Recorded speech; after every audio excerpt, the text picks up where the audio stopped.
Star प्रवाहावरील प्रेमाची गोष्ट या मालिकेत सध्या अनेक ट्विस्ट अँड टर्न्स पाहायला मिळत आहेत. होळीच्या दिवशी सागरने मुक्तावरचं प्रेम व्यक्त केलं, पण जेव्हा ही गोष्ट आदित्यला कळली तेव्हा मी प्रेमाचं नाटक करतोय असं सागरने आदित्यला सांगितलं. हे ऐकून मुक्ताला मात्र धक्का बसला. मुक्ता आता सागरपासून लांब राहतेय, पण सागर मात्र तिला सगळ्या बाजूने मनवण्याचा प्रयत्न करतोय.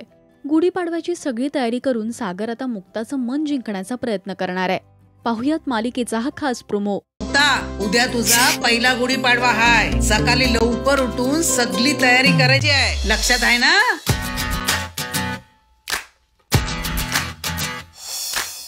Phone switch off. 6:15. Good morning. सर्व तयारी तुमच्या वतीने मी पूर्ण केली आहे, अगदी आईने सांगितल्याप्रमाणे. तुम्हाला आरामाची गरज होती ना? मालिकेचा हा भाग येत्या 11 एप्रिलला रात्री 8 वाजता आपल्याला स्टार प्रवाहावर पाहता येणार आहे. मालिकेत आता पुढे काय घडणार यासाठी तुम्ही उत्सुक आहात का? हे आम्हाला कमेंट्स मधून नक्की सांगा.